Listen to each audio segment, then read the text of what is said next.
Assalamualaikum warahmatullahi wabarakatuh. Alhamdulillah ala kulli hal. Asyhadu an la ilaha illallah wahdahu la syarikalah. Wa asyhadu anna Muhammadan abduhu wa rasuluhu la nabiyya ba'd. Rabbi shrahli sadri wa yassirli amri. Wahlul 'uqadatan min lisanihi yafqahu qauli. Amma bang, ibu-ibu, bapak-bapak, jamaah wirid pengajian yang insyaallah dimuliakan oleh Allah. Pertama, syukur kepada Allah Subhanahu wa taala pada siang hari ini, Ibu, Pak, kita bisa hadir di masjid dalam rangka melaksanakan wirid pengajian. Mudah-mudahan apa yang kita lakukan pada sore hari ini menjadi amal soleh, menjadi kebaikan dan dicatat di sisi Allah sebagai amal soleh dan menambah kebaikan-kebaikan yang kita lakukan dalam rangka menyongsong hari-hari kematian kita.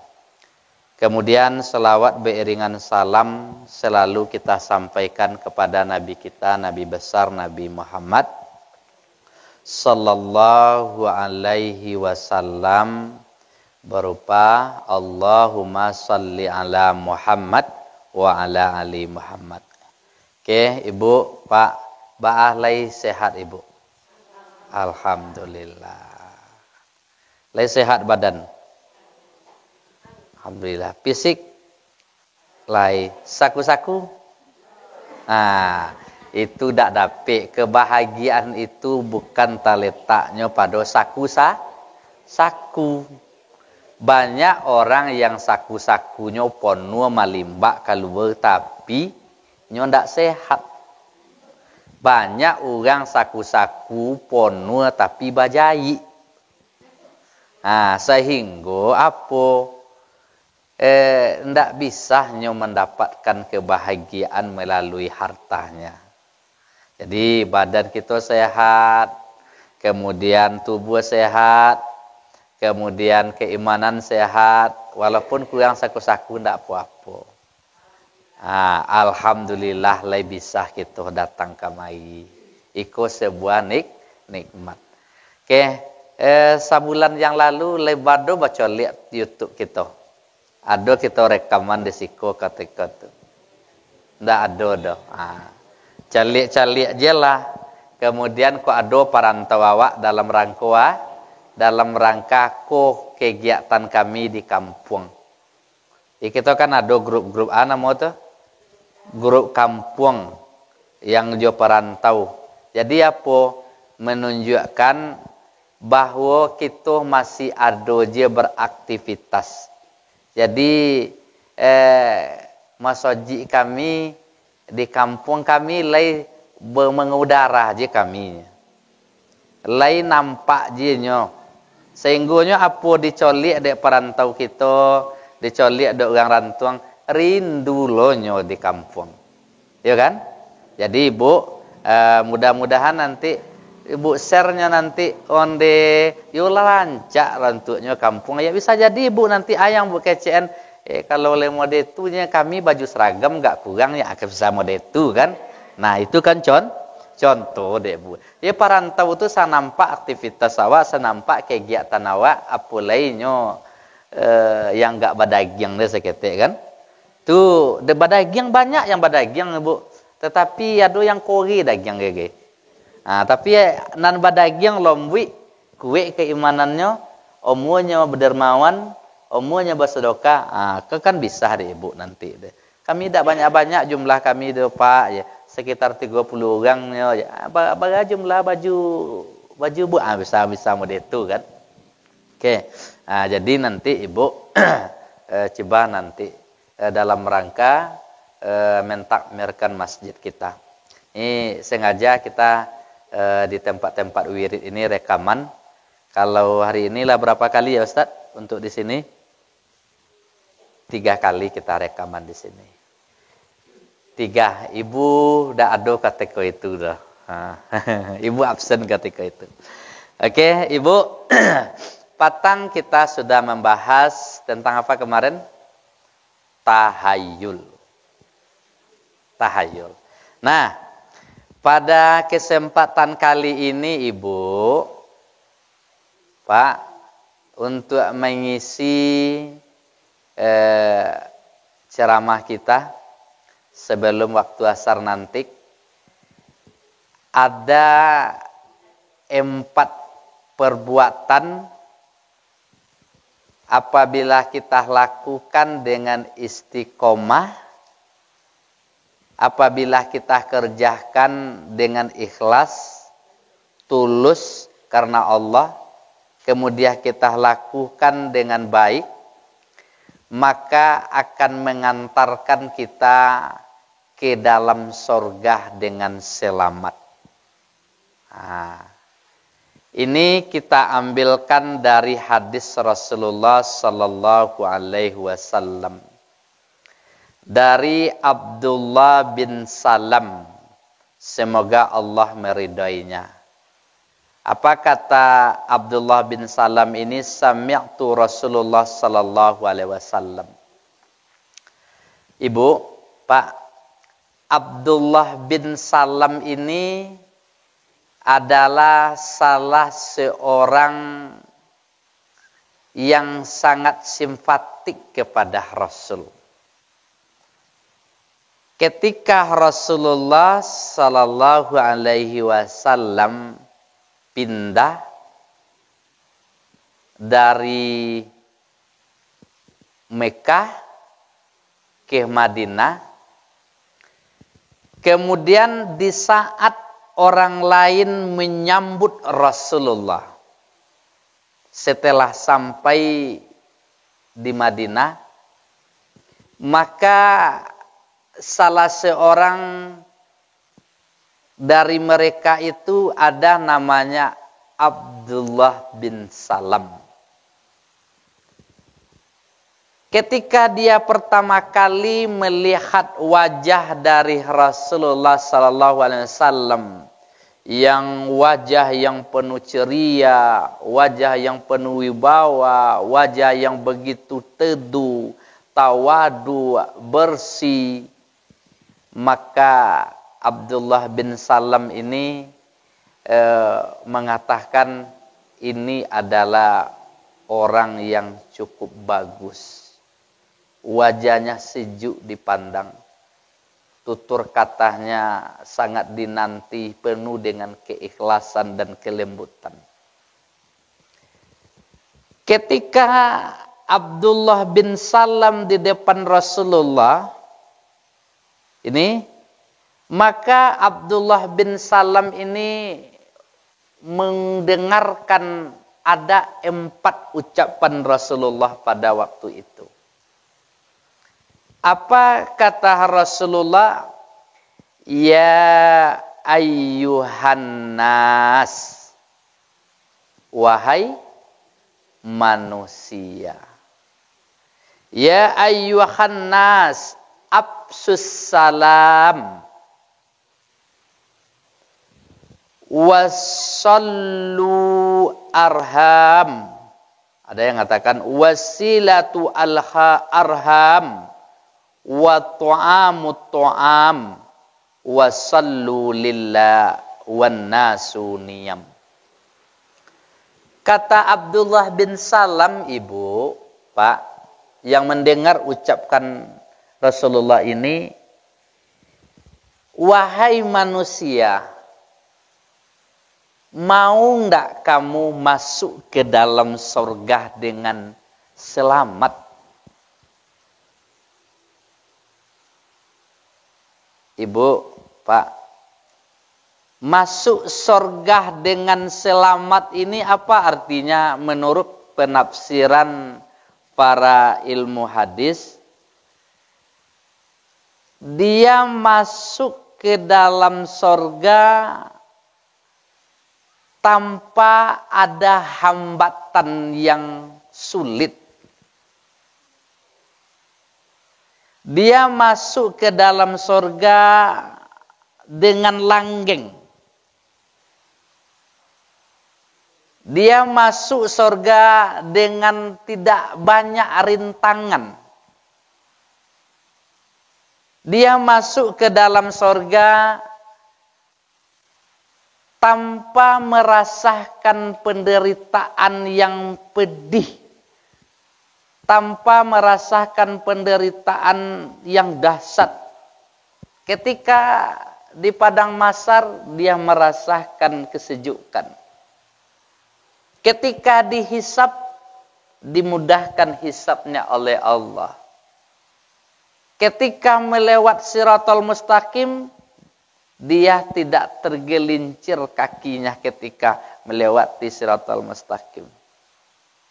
Artinya bahasa anak mudanya, everything is running well. Semuanya itu berjalan dengan damai, lancar. Lai taraga ibu modetu. Lai. Masuk surga dengan selamat. Lalu apa perbuatannya yang bisa mengantarkan orang itu masuk ke dalam surga dengan nyaman, dengan selamat, tanpa ada hambatan? Yang pertama kata Rasulullah sallallahu alaihi wasallam, afsus salam, tebarkanlah kebaikan.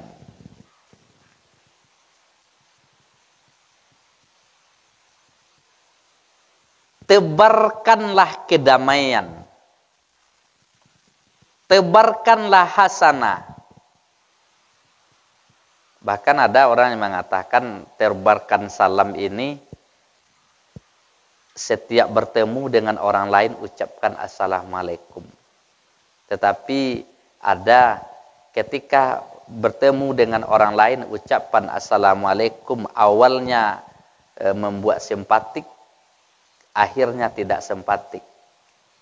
Maka apa ibu? Afsus salam ini maknanya ibu, menebarkan kebaikan di mana kita berada. Ketika ibu berada di dalam skop yang kecil, berada di dalam grup WA umpamanya, maka jadilah orang yang menebarkan kebaikan di sana. Bukan menjadi orang yang provokator, menjadi biang kerok, menjadi perusuh. Kan ada juga enggak Bu, dalam grup WA tuh inyo je yang nampak di situ. Bentuk tutur kata tiap goresan jarinya itu menghasut, protes. Ketika dia berada di dalam keluarga, dia menjadi pendamai, penyejuk, bukan penghasut, bukan menjadi biang kerok. Ketika dia berada di dalam lingkungan tetangga, dia memberikan kesejukan kepada orang yang ada di tetangga. Baik tetangganya di tempat dia bekerja, tetangganya di tempat dia berusaha, tetangganya di lingkungannya, rumah, ruko, sawah, ladang, di tempat dia beraktivitas. Dia bukan menjadi orang yang penghasut. Dia bukan menjadi jelatang, tetapi penyejuk. Ketika dia berada di dalam lingkungan yang gak lebih, dalam lingkungan organisasi, dia juga seperti itu. Menjadi pendamai dia. Ini makna afsus salam. tebarkanlah kebaikan-kebaikan dimanapun kita berada. Baik di skopnya lingkungan kecil, seperti yang kita sampai dari grup WA, dari unit tempat kita berusaha, beraktivitas, dalam keluarga, di dalam lingkungan, jiran, tetangga, atau dalam tempat di mana kita, mudah-mudahan kita menjadi pelopor kebaikan. Bukan orang yang tukang hasud dan tukang tajassus, mencari-cari, bahkan yang kita ngerikan, tukang fitnah dan tukang ghibah. Jadi kalau ingin, kata Rasulullah sallallahu alaihi wasallam, ingin masuk surga dengan selamat, poin yang pertama adalah afsus salam, tebarkan kebaikan demi kebaikan di mana kita berada. Yang pertama, siap enggak kita untuk ikut? Insya sobo ado ibu. Ambo colik sebuah pengalaman, kawan niko satio waktu datang sholat berjamaah ke masjid. Bahkan pakaiannya sudah gamis. Kemudian penampilannya sudah Islam, baju muslim. Akan tetapi apa yang akan terjadi ibu? Mondar-mandir masuk ke dalam penjara. Dia apa yang terjadi? Langganan setiap tahun bermasalah dengan polis. Langganan bermasalah dengan keburukan-keburukan yang berkaitan apa? Dengan hukum dia langgar. Dia rajin sholat, dia rajin ibadah. Apa sebabnya? Tidak berbuah ibadahnya itu dalam bentuk sikap. Jadi yang pertama ibu, pak, siapa orang yang masuk ke dalam surga itu? Yang pertama, orang-orang yang menebarkan kebaikan. Yang kedua, kata Rasulullah sallallahu alaihi wasallam, orang yang akan masuk ke dalam surga dengan selamat, tanpa ada hambatan, tanpa tergelincir di sirat. Yang kedua, kata Rasulullah sallallahu alaihi wasallam, wa ta'amut ta'am. Orang yang suka mentraktir orang lain. Orang yang suka berbagi dengan orang lain. Orang yang suka memberi kepada orang lain. Orang yang suka meringankan beban orang lain. Orang yang suka membayarkan makanan orang lain. Kulai kodok kita oke. Nonan lomak dibayarkan atau membayarkan?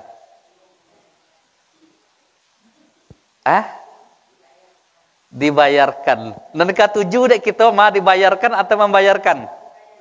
Dibayarkan. Kalau dibayarkan aja tahu tidak tak masuk kita udah sikuat di sekolah.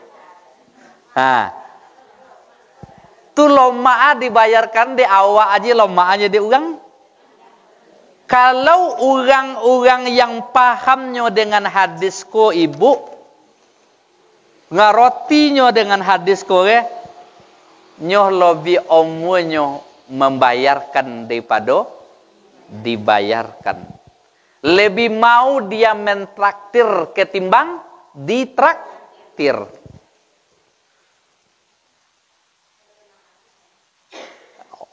Aduh aja udah ulang tahun lawan kepaluan namu ya. Udah kok merayakan kan leda happy birthday jadi nak. About you balon happy birthday to you. Hale tak pakai tulis dah. Bu. Nah, kok. Jadi dalam praktek sehari-hari ibu, Ketika kita ada kesempatan untuk membayarkan, lanjut kita sarapan pagi, kawan surang baduo, cibo ibu, bayin, tapi dengan syarat catatan langsung aja wak bayin kau orang tu, ndak usah dikecen. Beko ada unsur ria, biarlah orang tu yang mengecen beko.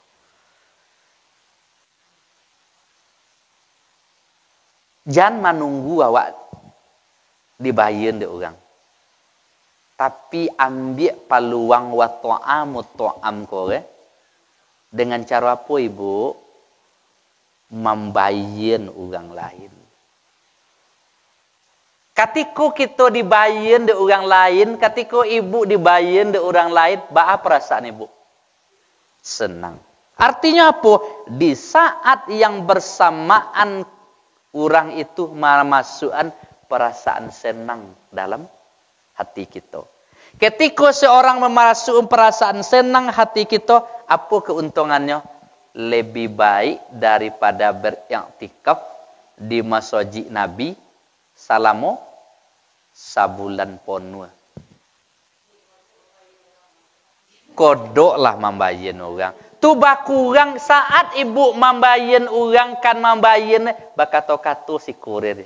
Kecek setan non tu besok lah.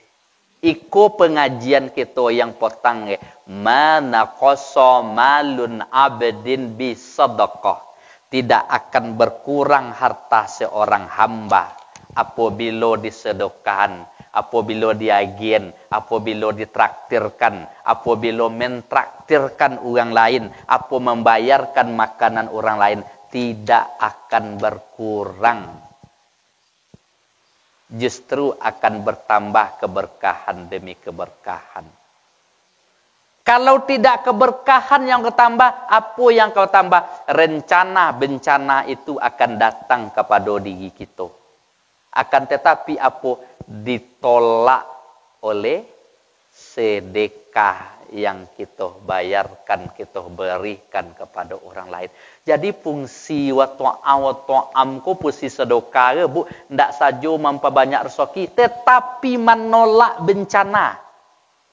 Menolak malapetaka yang datang kepada diri kita. Jadi ibu, pak, jadi dalam masalah mentraktir, dalam masalah bori membori, kasih mengasih, ibu tidak saja dalam bentuk makanan.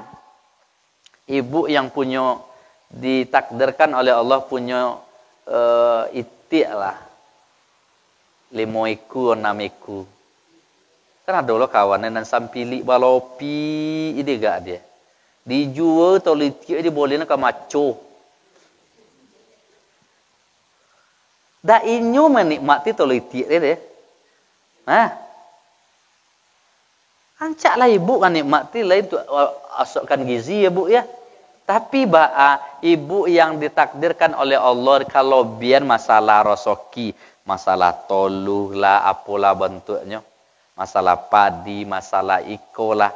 Ketika kita ada panen-panen model tu, tolong kita lagi. Itu dalam rangka namanya wa ta'amut ta'am, mentraktir orang lain dalam bentuk lain. Jadi kelebihan yang ada di hati rumah awak tu. Lakukan. Ndak ada nan balobi tu Ustaz Awak ni situnya nan model tu deh. Awak nak basidokah je. Baca ru basidokah de ibu lain. Awak nak basidokah je Gota je 6.000 sekilo kini. 5.000 sekilo. Jagung turun coklat model tulo lai babua coklat konelo dek penyakit. Padi model tulo lai bakam panen lah dulu kawan toke menjopui ku banyak piti le batayek dulu. Itu lo nanti jadi. Wak nak basidokah je acaro lai. Rasulullah sallallahu alaihi wasallam mengingatkan kepada kita, ternyata sedekah itu tidak saja dalam bentuk uang. Yusabbihu kulli sulama ahadikum sadaqah. Setiap pagi tulang-tulangmu ini, tulang-tulang kita ini minta dikeluarkan sedekahnya. Berapa potongan tulang kita ini? Ada 360 persendian potong tulang setiap pagi dikeluarkan sedekah. Bagaimana kita mengeluarkan sedekahnya tulang-tulang yang ini? Haruskah dikeluarkan dalam bentuk uang? Tidak. Rasulullah mengingatkan kepada kita hadis ini di dalam hal bersedekah, di dalam berbagi ini tidak saja dalam bentuk materi. Tapi apa ibu? Yusabbihu, kata Rasulullah, fi kulli tasbih sadaqah. Setiap ucapan subhanallah, subhanallah, sedekah. Piti ndak ado untuk bersedekah, ibu yang ado subhanallah, sedekah. Subhanallah, sedekah.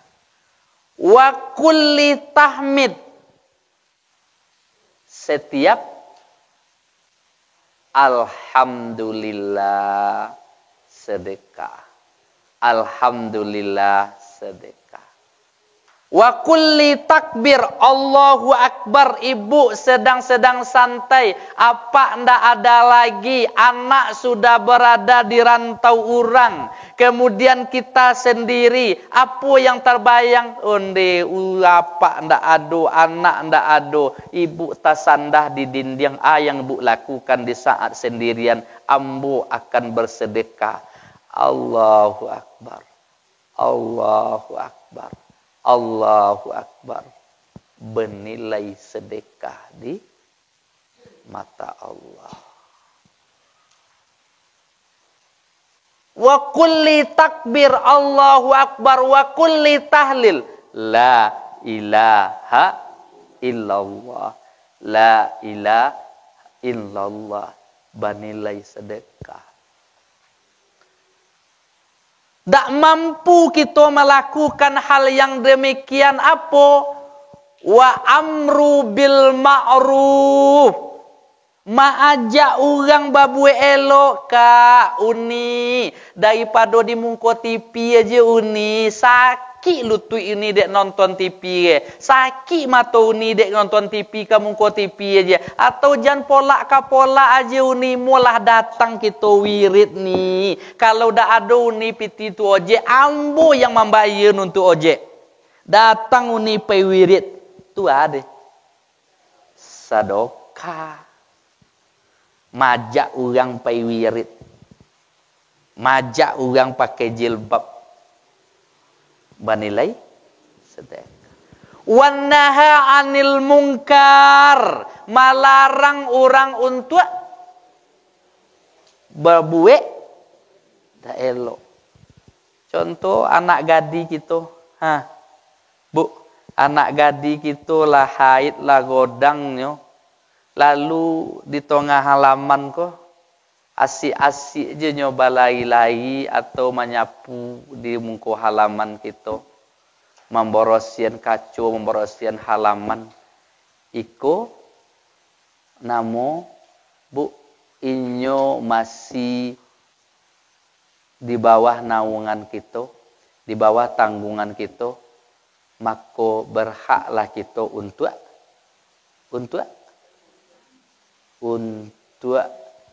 mengingatkannya. Nak, pakailah jilbab nak. Dalamlah shower deh nak. Berarti kita dalam saat yang demikian, kita sedang bersedekah. Kini banyak ayah yang tak tolok bersedekah di kini. Banyak ibu yang tak tolok bersedekah di kini. Ada seorang ayah hari ini tak mampu dia menegur anaknya. Iko yang dikatakan dayus. Kata Rasulullah sallallahu alaihi wasallam, apa kata Rasulullah sallallahu alaihi wasallam? Salasatun la yadkhulul jannah. 3 golongan manusia nanti pada hari kiamat dia tidak akan masuk ke dalam sorga. Walaupun dia masuk ke dalam sorga, dia akan masuk ke dalam sorga di kloter terakhir. Kenapa di kloter terakhir? Dia disiksa dulu. Dia mendapatkan siksaan yang pedih. Dia mendapatkan siksaan yang berat. Siapa orangnya yang mendapatkan itu? Salah satunya ibu, kata Rasulullah sallallahu alaihi wasallam, mudminul khamar, orang-orang yang kecanduan khamar, orang-orang yang kecanduan narkoba, orang-orang yang kecanduan narkotik. Kini dak narkoba musim kini deh. Kini na musim de anak-anak kini ibu. Kalau ibu colik di anak-anak kini, cibo cek di tompe ibu, kalau ada ibu anak bujang kini, ada mabuk yang paling murah, ada mabuk orang bansat, mabuk orang miskin, yo nak mabuk dia. Kini colik de ibu namanya pelenan di gunung kini samkodin. Samkodin ko horogo 20.000 sampai 50.000 salapia. Samkodin ko guno de apa-apa kita untuk ada untuk anjing gilo. Kalau ada anjing nan gilo deh bu, kemudian kalau anjing gilo lagi kinyak lagi kian lagi kemari, yang lakukan kade anjing gilo deh gigi iko gigi itu. Supaya nak tonang nyobu dia gepel. Yang pertama pelan namo rohipnol, yang kedua samkodin. Dan ai kini dilintau iko laku pel samkodin ku ai kini. Kalau berjalan ibu kacongkong di kepek kantu camat tu ambo beberapa hari yang lalu mata jo kawan itu banyak. Baranyo makan de anak-anak kita 2 lapik nyo makan samkodin ko. Sekali makan samkodin 20 sampai 24 sampai 25 nyo makan samkodin. Ngilu awak kini dek.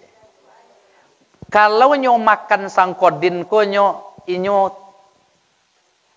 rasonyo raso orang kayo nyo dek. Tonang aja nyo. Tapi baik kepada nyonya nanti. Bahkan menurut salah satu orang yang pernah makan itu, keciknya, kalau nyo makan samkodin niko 25, 26 itu sampai 30-an, campur nanti jual alkohol lain. Kemudian nanya nyo kate, rasa mencolik jurang nyo ke bawah. Mabuknya deh. Tu hari kini, tu horogo murahnya. Tapi efeknya ibu bukan main. Ada yang lah kecanduan di kita pakai samkodin kok. Kalau tak dapet samkodin tu menggigil badannya.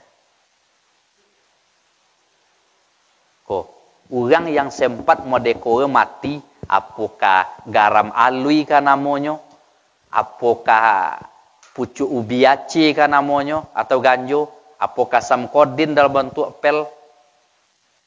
Kalau orang mati dalam keadaan modeko, ada zat-zat haram seperti itu, dia mati dalam keadaan kafir. Yang kedua kata Rasulullah, orang yang terakhir itu masuk ke dalam surga. Yang kedua orang yang durhaka kepada orang tua. Enak. Durhaka kepada orang tua itu tidak saja melawan ces. Tidak saja awak menyakiti fisik, tetapi melawan kepada orang tua itu ibu pak, menyakiti hati orang tua kita. Itu salah satu bentuk melawan kepada orang tua. Bahkan di dalam hadis lain, Tiga golongan manusia itu amalan wajibnya, amalan sunatnya akan terhapus. Amalan wajib, amalan sunatnya terhapus. Salah satu Bu, nak tobatnya orang yang melawan kepada orang tua. Yang ketiganya ibu siatu orangnya orang yang masuk ke dalam sorga di kloter terakhir, dia disiksa dulu di dalam neraka. Yang ketiga itulah yang kita sebut tadi dayus.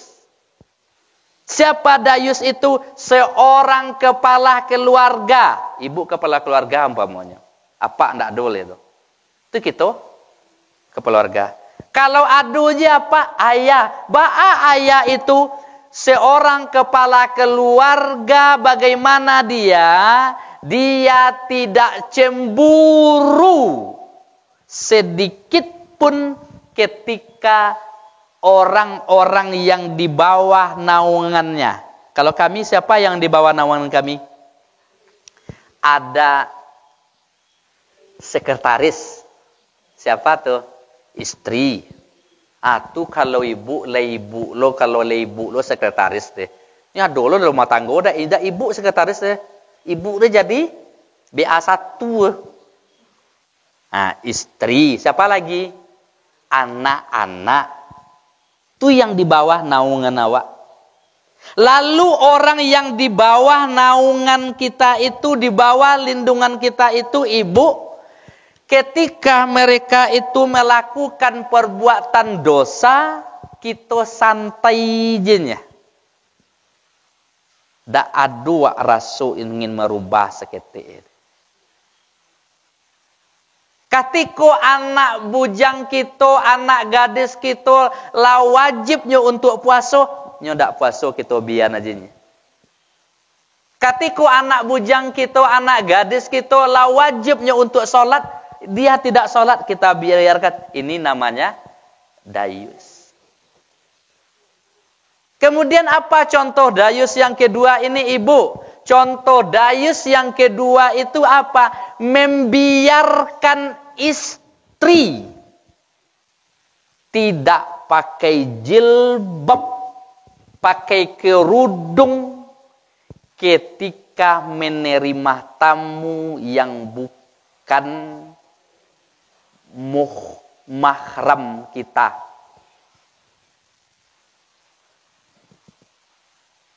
Kok kodok ya bu? Sanak kawan awak. Nanti kita kaji nanti yang mana yang mahram, yang mana mahram itu.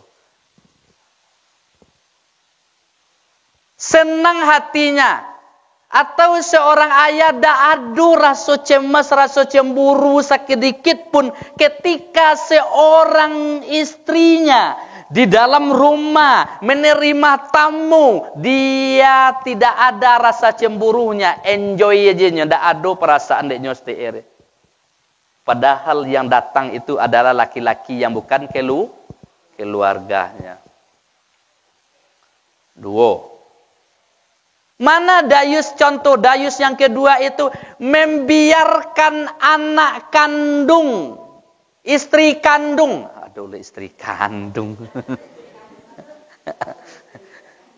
Iyalah, anak kandung lah, istri.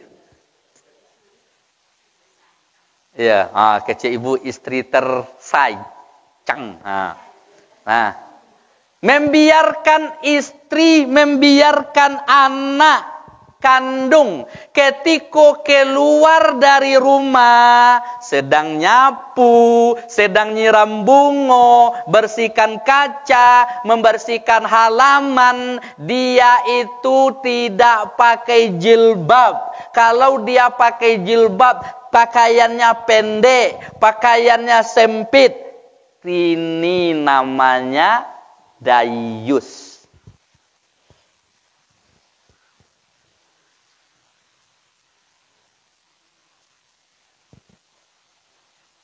Membiarkan istri ketika keluar rumah, berpergian ketika keluar rumah, dan anak perempuan kita membukakan auratnya.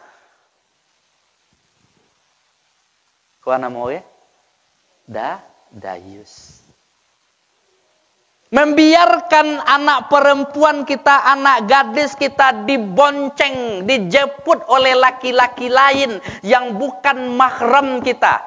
Kan ada orang disuwun anak gadis dia pai jorang gay. Depa dak laku sok engkau je. Disuwun anak gadis dia deh. Iko dayus. Mambian inyo ngah anak kita baboncengan baduo yang bukan mahram, yang bukan keluarga, baduo-duon.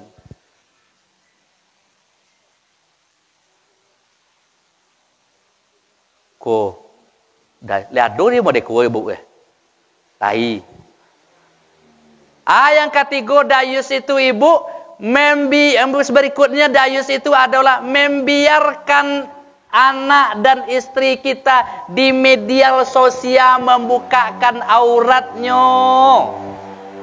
Nyolai di dalam rumah, tetapi live, tetapi dalam FB, dalam Twitter, hanya membukakan auratnya. Ikulah peran seorang ayah. Apa peran seorang ayah? Ikut tanggung jawab pendidikan kepada anak. Ai kini orang tua, ai kini ayah, ai kini apa, ai kini ndak mau tahu dengan iko. Rasulullah mengancam seorang ayah seperti ini. Ancamnya la yadkhulul jannah. Oke, masuk kita yang tadi. Pikulli tasbih, setiap kebaikan sekulli tasbih sedekah, wa kulli tahmid sedekah, wa kulli tahlil sedekah, wa amru bil ma'ruf sedekah, wa naha anil munkar sedekah. Yang kemudian apa? Kalau tidak sanggup kita melakukan itu, cukuplah kata Rasulullah sallallahu alaihi wasallam dengan melakukan 2 rakaat salat duha di awal pagi. Maka akan terwakililah yang tadi semuanya. Artinya apa? Impak itu tidak seda dengan uang. Tetapi jangan salah paham. Pengurus lalu minta sumbangan. Subhanallah, subhanallah. Kenapa? Impak subhanallah kecil.